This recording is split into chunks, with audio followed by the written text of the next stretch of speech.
सबसे पहले सूचित किया था मेरे को वार्डन ने कि आपके बच्चे ने सुसाइड कर लिया। इतने स्ट्रॉन्ग बच्चे थे, वो कभी सुसाइड नहीं कर सकते। पीरामल स्कूल है और उसका जो हॉस्टल है उसमें 14 वर्षीय बालिका है गुड़गांव की, उसने पंखे से फंदा लगा के सुसाइड कर लिया। लास्ट तक बच्चे की डेड बॉडी के साथ में भी लापरवाही की गई। जो सुसाइड नहीं है, मर्डर है, इसको सुसाइड बनाया जा रहा है। थोड़ा सा यही बताया था कि मेरे को वार्डन जो है ना गलत डायरेक्शन पे ले जाने की कोशिश करे। नमस्कार, मैं सचिन सनी। फिलहाल की जो बड़ी खबर निकल के सामने आ रही है वह झुंझुनू जिले के बगड़ से आ रही है। जानकारी मिल रही है कि बगड़ पिरामल स्कूल के अंदर एक 9वीं क्लास की जो छात्रा है वह कल दोपहर के अंदर सुसाइड कर ले है हॉस्टल के अंदर, क्योंकि कल संडे रहे और सब छात्रा हैं वह हॉस्टल के अंदर रहे हैं। जानकारी मिल रही है बगुनसार थान बता दें कि जो सुसाइड करे है, जो मृतक है बगो नाम है जीविका बताया जा रहा है, जो कि गुड़गांव की रहने वाली है। और जो 3 एक कमरे के अंदर लड़की रवे हैं और बन में से 2 है वह बाहर घूमने जाए हैं और पीछे से जो जीविका है वह सुसाइड कर ले है। और जो 2 लड़की हैं वह बाद में घूम के वापस आवे हैं तो वह देखे हैं कि जीविका है वह एक फांसी पर लटकेड़ी मिला है। और वह बाद में जो वार्डन है बने सूचना दे हैं और पुलिस प्रशासन बड़े मौके पर पहुंचा है। वह लड़की लेके सरकारी अस्पताल में लेके जाए हैं बगड़।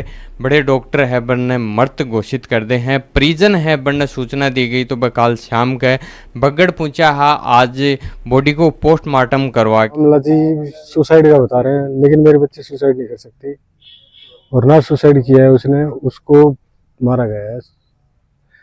कुछ इंसिडेंट्स ऐसे हैं जैसे डॉक्टर और इन्होंने जो मेरे को इत्तला की उसके बीच में काफ़ी डिफरेंस है। पहले मेरे को बताया गया कि रस्सी से सुसाइड किया है, रास्ते में प्रिंसिपल को फ़ोन किया तो उन्होंने मेरे को बेल्ट से बताया कि बेल्ट से सुसाइड किया है। यहाँ आके पता लग रहा है कि मेरे को टाई से किया है। तो 3 स्टेटमेंट ही अलग अलग हो गई। उसके बाद में डॉक्टरों ने मेरे को आगे बताया कि 2:45 बजे बच्चे को यहाँ एडमिट किया गया था। बोला कि ये देखो मैंने ईसीजी की है। जो डॉक्टर ने ईसीजी की थी उस पर टाइम लगा डला हुआ था 17:41। जब बच्ची 2:45 पे यहाँ आ गई है तो 5:41 पे ईसीजी करने का क्या मतलब हुआ? या तो इसका मतलब तब तक जिंदा थी, जानबूझकर उसका इंतजार किया है कि ये मर जाए, उसके बाद हम इसकी ईसीजी करेंगे। 5:41 पे ईसीजी करने का मतलब क्या हुआ? जब 2:41 या 45 मिनट मान लो, 3 बजे मान लो, ईसीजी 3 सवा 3 बजे तक हो जानी चाहिए अगर प्रोसीजर भी होता है तो। 5:41 का कोई प्रोसीजर नहीं होता कि 5:41 पे आप जब ईसीजी करोगे। तो डॉक्टरों की तो यहाँ पे मेरे को लूप लग रहा है, बिल्कुल पूरा इन्वॉल्वमेंट लग रहा है। सबसे पहले थाने सूचित कौन करे हो? सबसे पहले सूचित किया था मेरे को वार्डन ने क्या बताया कि आपके बच्चे ने सुसाइड कर लिया है। कितने बजे की बात है? ये मेरे पास फोन आया था 2:58। कल दोपहर। तो अभी हॉस्टल वाले मतलब जो स्कूल वाला है वे क्या बोल रहे हैं? वो ये कह रहे हैं कि हमें तो पता नहीं, 1:10 तक हम बच्चे सभी के साथ खेल रही थी और सुसाइड कर लिया बच्चे ने। जबकि वो बच्चे इतने स्ट्रॉन्ग बच्चे थे, वो कभी सुसाइड नहीं कर सकते। एक पेरेंट्स जानता है अपने बच्चों को कि वो क्या कर सकता है, किस हद तक जा सकता है, और मेरे को ये पता है वो इस हद तक बिल्कुल नहीं जा सकती, सोच भी नहीं सकती, जाने की तो बहुत दूर की बात है। ये पहला इंसिडेंस नहीं है इस हॉस्टल का। इस हॉस्टल का तो मुझे तो कल पता लगा है कि तीसरा इंसिडेंस है। मुझे ऐसा लग रहा है इसने ठेका लिया हो, यहाँ कोई कॉन्स्पिरेसी चल रही है जिसपे पर्दा डाला जा रहा है बार बार। मैं इसमें पर्दा नहीं डालने दूंगा। सब कुछ खो दिया मैंने, कुछ नहीं बचा। आगे चलेंगे, किसके लिए कमाऊंगा? यही लगाऊंगा। एक ही बेटी थी। बच्ची है, कदे थाने है, बोले कि मैंने मानसिक तनाव हो रहा है स्कूल का। सिर्फ वार्डन की कंप्लेंट की। वार्डन कब करी? लास्ट 22 तारीख को मेरे से बात हुई थी तो धमका, क्योंकि वार्डन के फोन से ही करती थी, तो जब थोड़ा बहुत वार्डन से दायबा होती थी। असली कंप्लेंट मेरे को की थी जब छुट्टियों में गई थी, जून की छुट्टियों में, कि वार्डन शायद इसको कहीं दूसरी डायरेक्शन पे लेके जा रहे हैं बच्चों को। और जब ये नहीं जाती दूसरी डायरेक्शन पे तो एलिगेशन झूठा कुछ ना कुछ लगा के उसकी मार पिटाई करना शुरू कर देती। तो अभी तारीख की कार्रवाई रहने वाली है प्रशासन? अभी मैं तो इनसे हाथ जोड़ के विनती कर सकता हूँ जी, मुझे न्याय दे दो, क्योंकि बहुत से ऐसे मामले हैं जो जिसका स्कूल है, जिसका ये हॉस्टल है, वो बहुत बड़ी फर्म है। कहाँ तक टकराऊंगा? अगर पुलिस प्रशासन मेरी मदद नहीं करेगा तो कुछ नहीं है मेरे पास में, कुछ भी नहीं है मेरे पास में। बच्ची को लेके आया था और उसकी लाश को लेके जाऊंगा मैं ऐसे। बच्ची गांव कब गई थी? ये मई में छुट्टियों में गई थी, मई की छुट्टियों में। उस टाइम बच्ची ने कुछ बताया? मैं कोर्स पे जाने से पहले मेरे को थोड़ा सा यही बताया था कि मेरे को वार्डन जो है ना गलत डायरेक्शन पे ले जाने की कोशिश करे। जब मैं उसका कहना नहीं मानती हूँ तो मेरे पे एलिगेशन लगा के मार पिटाई करती है। बच्ची का क्या नाम था, कौन सी क्लास? जीविका थी, 9th क्लास में थी और इस 2 नवंबर को वो 14 साल की हो जाती, यानी कि 14 साल अभी कंप्लीट नहीं थे। तो अभी इस हॉस्टल को कितना कोई सपोर्ट या फिर हॉस्टल नहीं, हॉस्टल ले रही है? कोई सहानुभूति नहीं है, हॉस्टल का किसी तरह का कोई कोऑपरेशन नहीं है। मतलब बच्चों को भी साइड किया जा रहा है, छुपाया जा रहा है। जो उसके साथ में जो उसकी रूममेट थी आज वो हॉस्टल में नहीं है, कल ही उसको घर पे भेज दिया गया।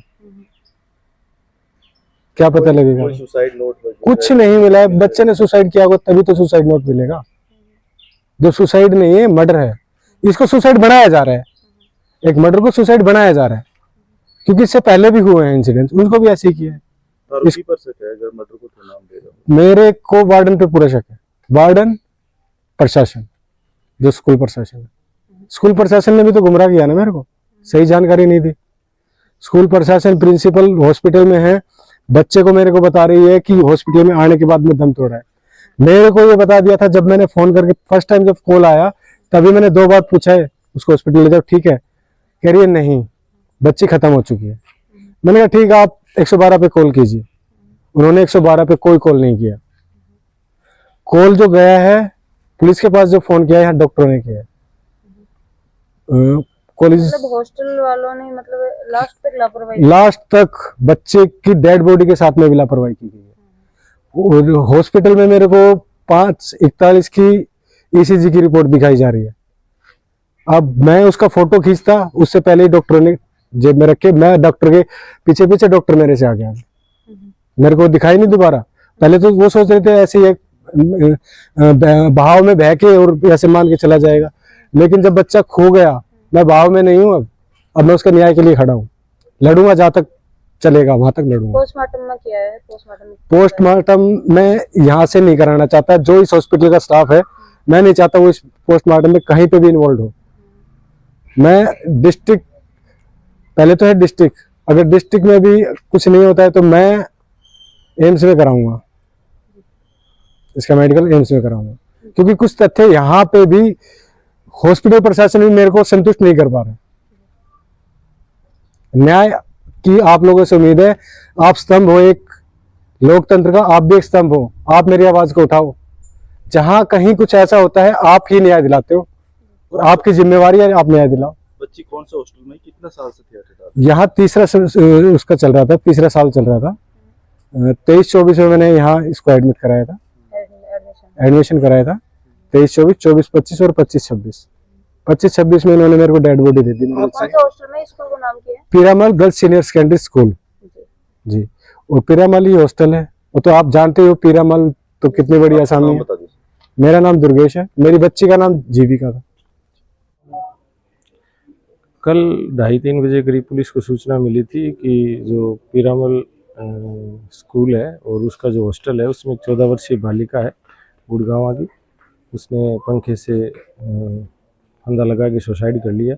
तो पुलिस मौके पर गई हॉस्पिटल में और बॉडी को शिफ्ट करवाया। उसके परिजन गुड़गांव रहते उनको सूचना दी, वो परिजन कल रात को आए। सुबह उन्होंने रिपोर्ट दी है और रिपोर्ट के ऊपर हमने पंजीबद्ध कर जांच शुरू कर दी है। बोर्ड से पोस्टमार्टम करवा रहे हैं और एफएसएल के द्वारा भी विजिट कराया गया और जो भी रिपोर्ट में तथ्य उन्होंने बताए हैं उन पे गहनता से जांच की जा रही है।